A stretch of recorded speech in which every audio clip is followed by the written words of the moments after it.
Oke, selamat pagi semuanya. Pagi, Kak.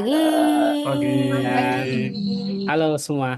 Oke, selamat datang di Learning Journal ASN Muda. Oke, nah di mana pada learning kali ini kita akan membahas tentang tantangan kebangsaan masa kini ya. Oke, tapi kan sebelum kita lebih jauh nih, lebih ke dalam, kita mungkin bisa kenalan dulu ya. Jadi biar kata orang kan tak kenal maka tak sayang gitu ya. Oke, wah, perkenalkan nama saya Wahyu di sini. Nah, sini ada teman-teman aku nih. Ini yang pertama ada Mas Bowo. Halo Mas Bowo. Halo Mas, saya namanya Bowo di sini. Oke, makasih. Nah, terus ada yang namanya Mbak Febri. Mbak Febri. Halo Mas. Oke. Nah, ada Mbak Fanya. Halo Mbak. Halo Mas. Oke, terus ada Mas Agung. Halo, Mas. Selamat pagi. Oke, ada Mbak Taria. Halo Mas. Oke, dan terakhir ada Mbak Ulfa. Ulfa di sini.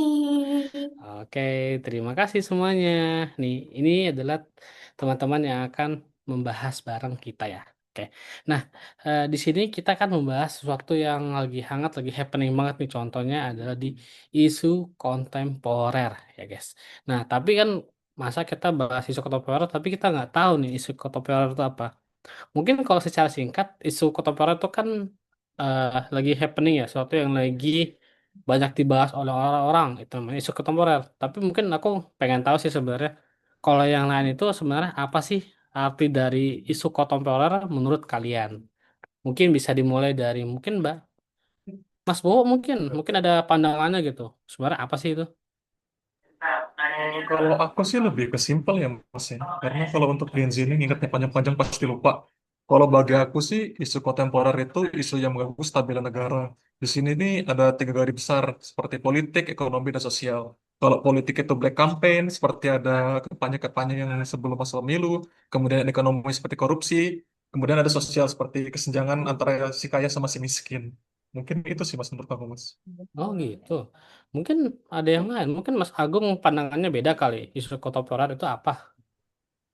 Iya, jadi kayak sebenarnya isu kontemporer itu ya benar tadi kata Mas Bowo secara simpelnya itu adalah isu-isu yang lagi hangat gitu dan membutuhkan solusi nih. Eh, nah, contohnya itu banyak banget Mas. Bisa dari perubahan iklim yang bikin cuaca makin gak menentu. Terus ada juga kecanggihan AI nih yang bisa bantu pekerjaan tapi juga bisa mengancam di kerjaan orang lain. Jadi bisa membuat pengangguran gitu. Terus ada juga eh, bahkan hoax di media sosial yang makin banyak masuk dan beredar di masyarakat. Nah, tapi yang paling panas sekarang nih isu tentang perang dagang nih, Mas, gitu. Hmm, Wait, perang Mas. dagang. Perang dagang itu sama nggak sih dengan perang dingin? Beda dong kakak. Oh ya, apa bedanya? Kalau aku ya boleh sedikit memberikan pengertian sih tentang perang dagang. Perang dagang itu sendiri sih menurut aku dua atau lebih negara itu saling menaikkan tarif impor atau membuat perdagangan dari negara lain itu terhambat sehingga bentuk proteksi terhadap industri dalam negeri mereka serta keinginan untuk menekan negara lawan secara ekonomi gitu sih. Kalau perang dagang itu lebih ke langsung menekan secara ekonomi biar menghambat perdagangan mereka gitu sih. Kalau perang dingin apa tuh? Apa sih bedanya perang dingin sama perang? Dingin ya, Iya. perang dingin. Mungkin Kak Fanya gitu tahu perang dingin. Aku taunya perang panas aja. Perang dagang kan perang panas nih. Hmm. Mungkin Kak Fanya ini bisa ini. Perang dingin apa ini? Perang dingin ya kak ya. Kalau kak, kalau perang panas dulu deh, apa deh perang panas? Siapa tahu bisa di compare gitu. Nah ini tadi perang dagang itu panas, Oh intensitasnya gitu. tinggi. Iya dong. Kalau perang Hmm. dingin. Oh iya, mau nambahin kalau perang dingin itu kayaknya bisa kayak propaganda untuk penyebaran ideologi-ideologi atau kayak proxy war juga bisa masuk dan spionase juga masuk ke perang dingin. Salah satu contohnya ya seperti itu yang dari ideologi, militer, teknologi, dan pengaruh politik global itu bisa masuk perang dingin, tapi tanpa perang secara langsung, tapi mereka bisa menyampaikan ideologi-ideologinya ke negara lain. Kayak gitu sih menurutku. Oh, oke. Berarti perang dagang itu mungkin secara garis besarnya ya kan ya. Nah, terus kalau perang dagang itu berarti secara lingkup yang lebih kecilnya ya. Oh, oke. Tapi kalau perang dagang itu yang lagi rame itu sebenarnya perang dagang apa ya? Di mana ya? Di Amerika sama Cina atau gimana ya? Agak lupa ya. Mungkin ada yang siapa ya? Mungkin Iya Mas. Batalia kali. Oh iya, Batalia boleh deh, boleh. Batalia. Perang dagang Cina dan Amerika ya, Iya. yang perang tarif ya Mas. Iya. Oh, perang Mungkin tarif toh. mungkin perang tarif mungkin Mas Bowo bisa bantu jelasin lebih detail gitu. Gimana sih? Boleh sih, kalau orang tarif menurut aku sih itu kan ada tarif masuk, ada tarif keluar tuh. Kalau setiap negara itu dia membedakan antara tarif masuk dengan tarif keluar. Contohnya kayak Amerika ke Indonesia. Mereka tarif masuk dari Amerika itu sekitar 30%, sedangkan untuk tarif keluar dari kita cuma 15%. Kalau dari segi perdagangan sih kayaknya kita akan rugi kalau membuat hubungan dagang dengan Amerika. Kalau berdasarkan tarif pajak itu ya, mungkin dari Mas Agung bisa nambahin mungkin. Oh iya, iya. Jadi mungkin ya contoh paling kecilnya nih, misal tadi perang dagang antara Amerika Serikat sama Cina nih. Jadi Amerika bilang produk kalian tuh terlalu murah, jadi kita pasang tarif yang lebih biar fair gitu. Nah, si Cina tuh balas, oh ya, kita juga bisa kok pasang tarif buat produk kalian. Nah, terjadilah perang dagang itu tersendiri gitu, Mas. Oh, gitu. Jadi antara Cina sama Amerika itu kayak pengen harga barangnya lebih mahal ya sebenarnya ya. Oh, gitu. Oke, oke. Nah, tapi kan sebenarnya dampaknya apa sih? Emang dampaknya itu sampai kena ke kita juga atau enggak sih? Atau memang dampaknya itu ya udah cuma Amerika sama Cina aja gitu. Kemana sih dampaknya itu? Ya, Mungkin tentu kalau Mas. menurut, Eh, oh ya, ya. Kakak aja oh, dulu nggak apa-apa. oke, oke, terima kasih. Oke, jadi walaupun kedengarannya itu sebenarnya kayak masalah di antara dua negara aja nih, tapi sebenarnya tuh dampaknya bisa meluas Mas ke seluruh dunia, nah termasuk Indonesia tuh, karena ekonomi global sekarang tuh saling nyambung kan Mas. Nah, kalau satu terguncang, ya lainnya ikut goyang dong, gitu lainnya. Bener Hmm. sih, nambahin aja sih ya. Kalau untuk tadi kan perang dagang itu mungkin antara Amerika sama Indonesia, sorry, sama Cina. Lah Indonesia ini kena tensinya, kena abunya gitu.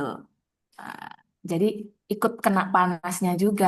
Nah, kalau untuk tantangannya sendiri untuk Indonesia sih ya, pasarnya Indonesia ekspornya mungkin terganggu, terus persaingan produknya semakin ketat karena banjir produk murah dari Cina, ketergantungan eh, Indonesia pada produk-produk impornya dari Cina itu juga semakin meningkat kan, semakin bergantung gitu pada produk-produknya Cina karena kan lebih murah gitu kan. Hmm. Oh, gitu. Kalau barang-barang produk Amerika masuk ke Indonesia gimana? Apakah pengaruh juga sih atau enggak? Atau gimana ya? Ya, tentu Pengaruh. berpengaruh, Mas. Itu harga impor tentunya naik kan kalau terjadi perang Hmm. dagang. Jadinya ya kita belinya pasti impornya lebih mahal gitu. Mungkin ada yang lain nambahin. Karena kan industri dalam negeri juga bergantung kan sama bahan baku dari luar negeri, jadi pasti bakal terganggu. Oh, gitu. Berarti kayak barang industri kan yang sudah dalam negeri ya yang bergantung sama bahan baku jadi luar terganggu, terus juga perusahaan-perusahaan kan jadi mikir dua kali ya buat ekspansi ya buat masuk ke Indonesia, terus juga masyarakat tuh bisa makin waspada loh jadi aku belanja jadi kayak biar nggak kejebak harga yang mahal atau harga yang kurang masuk akal gitu. Jadi ya udah akibatnya apa ke ekonomi kita ya kan. Nah, tapi menarik juga sih ya, ini menarik banget sih. Untuk pandang ini sebenarnya ada nggak sih dampak positifnya ya? Saya sih mungkin ada ya, cuma ya mungkin kurang ingat ya. Aduh, mungkin Mbak Talia kali. Mungkin ada contoh-contohnya positif dari perang dagang ini yang efek-efeknya gitu yang oh ada dampak positifnya nih gitu. Mungkin ini ya, ada efek domino dari perang dagang antara Amerika Serikat dan Cina, di mana perpindahan beberapa perusahaan asing dari Tiongkok ke kawasan Asia Tenggara atau masuk di Indonesia, termasuk di Indonesia, dan sehingga fenomena ini memberikan peluang strategis bagi Indonesia. Contohnya itu peningkatan investasi asing. Dampak positifnya sendiri itu seperti masuknya modal modal yang besar. Terus yang kedua ada terbukanya peluang kerja dan kita juga bisa mendapat transfer teknologi dari perusahaan asing yang masuk ke Indo. Terus yang kedua itu peluang kerja dan penyerapan tenaga kerja lokal, di mana dapat menurunkan angka pengangguran kita, meningkatkan pendapatan masyarakat, serta menumbuhkan ekonomi daerah di sekitar kawasan industri. Mungkin seperti itu sih, Kak. Dampak positif yang mungkin saya bisa tarik dari fenomena ini. Mungkin ada tambahan dari teman. Dikit menarik sih jawaban dari Mbak Talia. Kalau aku nakal sih itu kan hanya ke dalam negeri aja Mbak ya. Mungkin kita juga berkesempatan Mbak untuk berhubungan dengan luar negeri. Ini kan kasusnya kan ada dua negara yang terlibat persaingan perdagangan. Mungkin negara-negara lain itu mereka lebih aman gitu untuk cari negara yang nggak terlibat sama persaingan perdagangan. Seperti negara kita Indonesia. Apalagi kan produk-produk kita kan udah terkenal bagus tuh di luar negeri itu. Seperti Ager, seperti sepatu boot Sagara Bootmaker itu. Dan banyak lagi sih. Mungkin kalau teman-teman ada yang lain ada mau nambahin lagi? Oh gitu. Tapi sebenarnya dari negatif, ya, positif ini kan ada negatifnya juga dong ya. Nah, contoh tadi kan Mbak Talia ngomong nih kayak mungkin ada perekrutan massal untuk kayak hire orang gede-gedean. Tapi kan ada juga kemungkinan dong kayak PHK massal di sektor yang lain ya. Mungkin di sektor ekspor. Nah, tapi kayak mungkin ada nggak sih sebenarnya efek yang negatif lagi dari hal ini? Mungkin kayak Mas Agung mungkin kayaknya lebih paham deh untuk ini. Gimana Mas? Em, Mungkin ini ya Mas, investor asing itu ragu buat masuk tuh ke negara-negara berkembang itu salah satu efeknya sih Mas. Karena ya dari masalah yang tadi itu jadinya ya kegoncang nih ekonominya. Jadi investor ragu buat investasi di negara-negara berkembang gitu sih. Oke. Berarti sebenarnya tuh negatif sama positif itu sebenarnya kayak berkesinambungan aja ya. Mungkin ada yang naik, terus ada yang turun. Kayak sektor yang impornya mungkin turun, apa naik, tapi ekspornya malah turun nih gitu kan. Mungkin kayak ada yang kita keluar makin mahal, kan bisa kayak gitu juga ya. Nah, tapi kalau dari itu sebenarnya dari misalkan kita ada SN ya. Nah, apa sih yang kita bisa lakukan atau mungkin kayak memberikan rekomendasi lah, rekomendasi ke mereka untuk masyarakat, UMKM atau perusahaan-perusahaan lokal lainnya gitu. Apa sih yang kita bisa lakukan gitu? Aku ya mungkin kayak bisa contoh kasih sebuah promosi produk lokal mungkin contohnya gitu ya. Tapi mungkin Mbak Ulfa juga ada ini kali saran lain kali ya, bukan cuma itu aja. Kalau menurutku sih ya mungkin sepemikiranku mungkin kayak kita ini kan ASN sebagai moderator lah ya, penghubung antara eh,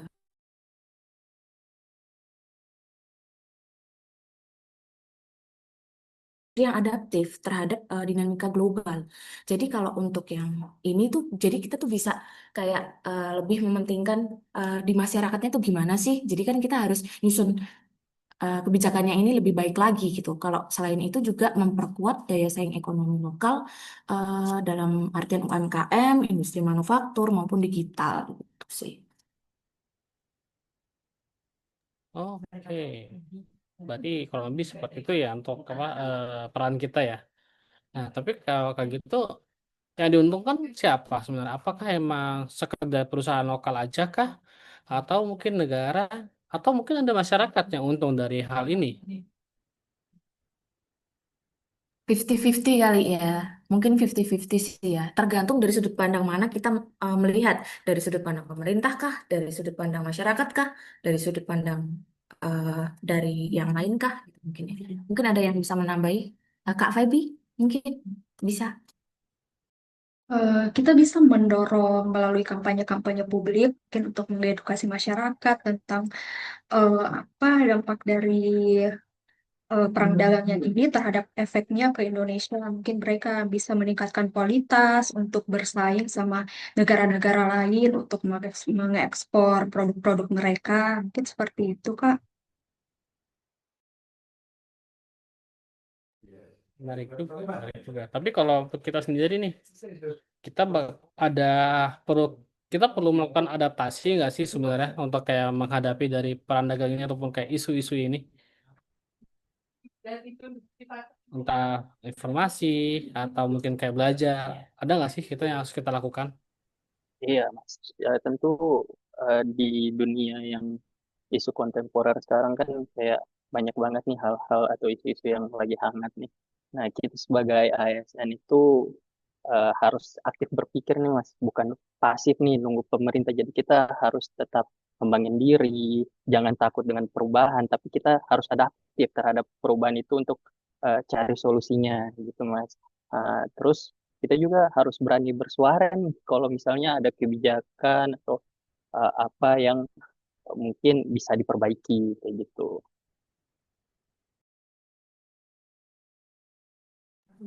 Tapi Oh, sepertinya ada yang harus diingat nih kan, karena kan kita kan di sini kan statusnya kan sebagai ASN nih. Jadi kita harus menjaga nilai-nilai profesionalisme dan netralitas sebagai ASN. Kemudian kita juga harus menjaga etika dan integritas. Ini itu sih yang bisa ditambahin. oh, oke, oke. Nah, tapi ada pertanyaan penting nih buat kita semua ya.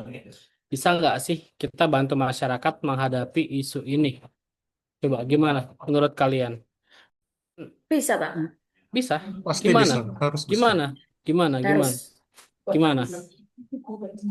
Kita harus ingat jagoan kita, bangga menggunakan produk dalam negeri. Wah, Betul. sih. Produk lokal ya. Lokal Produk pride lokal Betul, dong. harus harus bangga harus produk loh Kak lokal. sekarang. Iya. Betul itu. Lokal pride, lokal pride. Jadi, Mendunia, guys. iya, siap. Mendunia banget ya. Jadi, saya menggunakan produk lokal apalagi dong? Ayo. Apakah kebijakan-kebijakan nih, kan kita ASN ya. Apakah kita bikin kebijakan yang adil kah? Edukasi untuk publik kah? Atau bagaimana?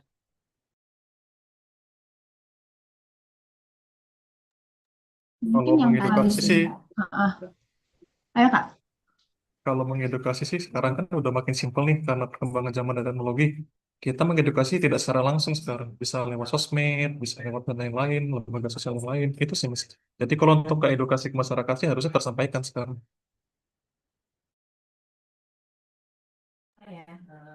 Gimana Mbak Fanya? Tadi mau ngomong tuh. Sama sih Kak, sama Kak bahwa kan kalau sekarang banyak ini ya, banyak sosial media.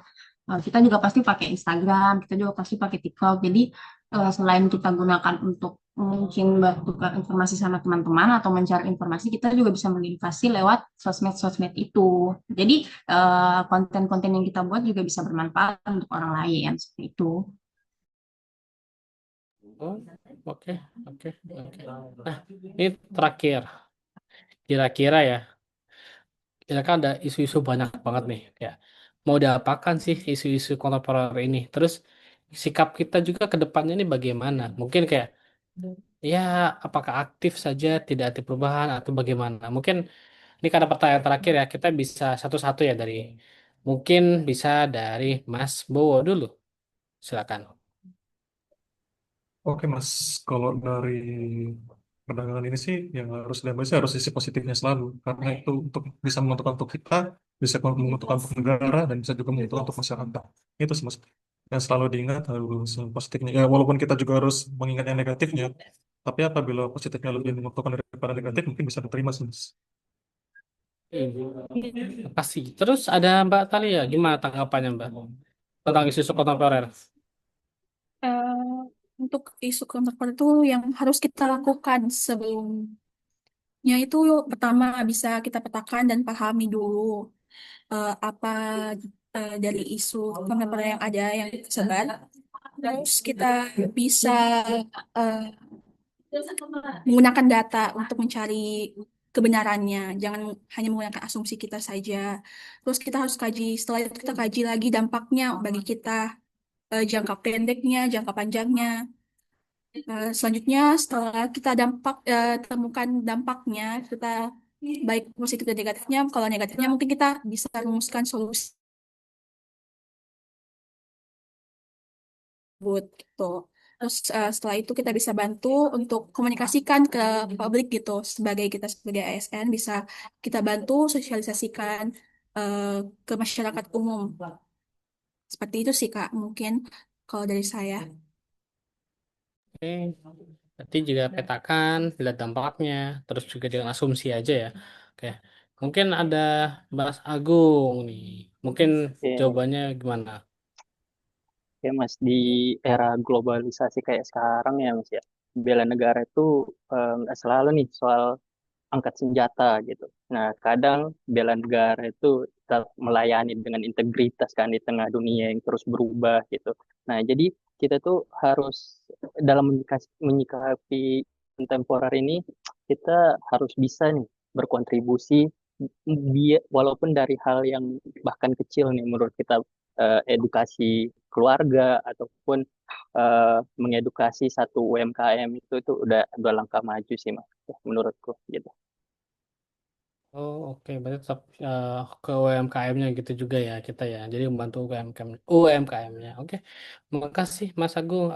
Kita lanjut lagi ke Mbak Febri. Gimana Mbak? Kalau saya, yang pertama kita pasti harus tetap optimis dan tidak panik. Kita harus percaya bahwa Indonesia pasti punya potensi peluang besar meskipun ekonomi global sekarang ini sedang tidak stabil. Lalu kita harus mau belajar dan terbuka dengan perubahan yang ada. Kemudian tidak lupa kita mencintai dan mendukung produk-produk lokal. Tetap harus berpikir kritis, memilah hoax-hoax yang muncul, dan tetap bersikap kolaboratif dan saling membantu, serta melihat peluang-peluang baru yang berada di tantangan saat ini, dan tetap mendukung kebijakan pemerintah. Sepertinya seperti itu sih sikap yang mungkin bisa diambil dalam situasi seperti ini, Mas. Terima kasih. Oke, berarti emang harus tetap optimis ya. Nggak boleh panik. Oke, kasih Mbak. Terus ini ada lagi dong, masa nggak? Ada Mbak Ulfa. Gimana Mbak? Masih sama dengan isu kontemporer. Ya. Kalau menurut saya sih ya, yang utama adaptif, mengikuti perkembangan zaman. Jangan mau dong kita eh, ketinggalan. Harus mau maju, harus berpikiran maju, harus mau menerima perubahan menuju Indonesia emas tahun 2045. Jangan lupa, jangan meninggalkan cinta tanah air dan jangan lupa berpegang teguh pada Pancasila. Oke, jadi kita harus adaptif, terus mengikuti perkembangannya. Tapi kita juga harus tetap cinta tanah air kita ya. Oke, mantap juga itu. Oke, ini ada pertanyaan jawaban terakhir dari Mbak. Apanya? Mungkin lebih gimana nih Mbak? Kok Wow, kayak pressure ya, Mas ya? iya, fresher banget. Pressure ini. Mungkin saya menyambung-nyambung aja ya Mas dari pernyataan teman-teman. Kita bisa berkontribusi, mau sekecil apapun itu kita pasti harus berkontribusi sama lingkungan kerja dan maupun masyarakat. Juga kita harus menerapkan sikap bela negara. Salah satunya itu menjadi teladan dalam perilaku dan etika. Itu aja Mas. Makasih.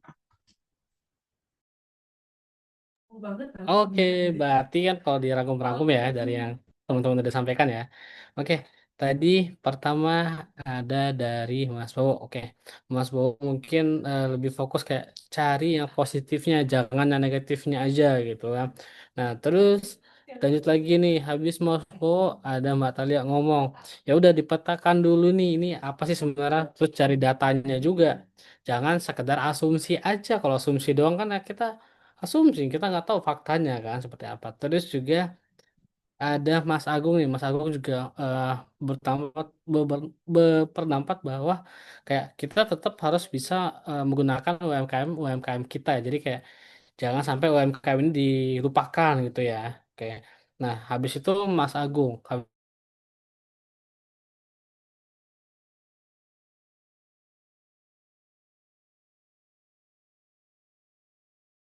banget sih ya, jangan sampai panik. Nah, terus setelah itu ada Mbak Ulfa. Tadi Mbak Ulfa ngomong nih, kita harus adaptif lah, terus harus mengikuti perkembangan zaman. Dan paling penting juga harus cinta tanah airnya. Oke. Nah, terakhir ada Mbak Faya tadi ngomong ya, harus melakukan kontribusi ke masyarakat.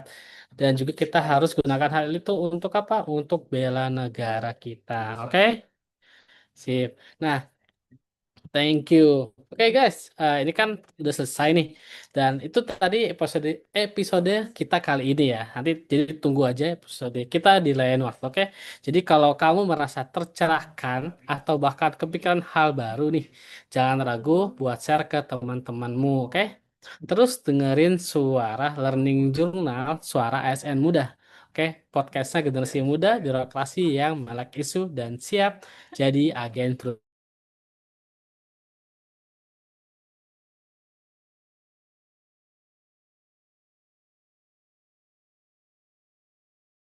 Terima kasih ya, Mas.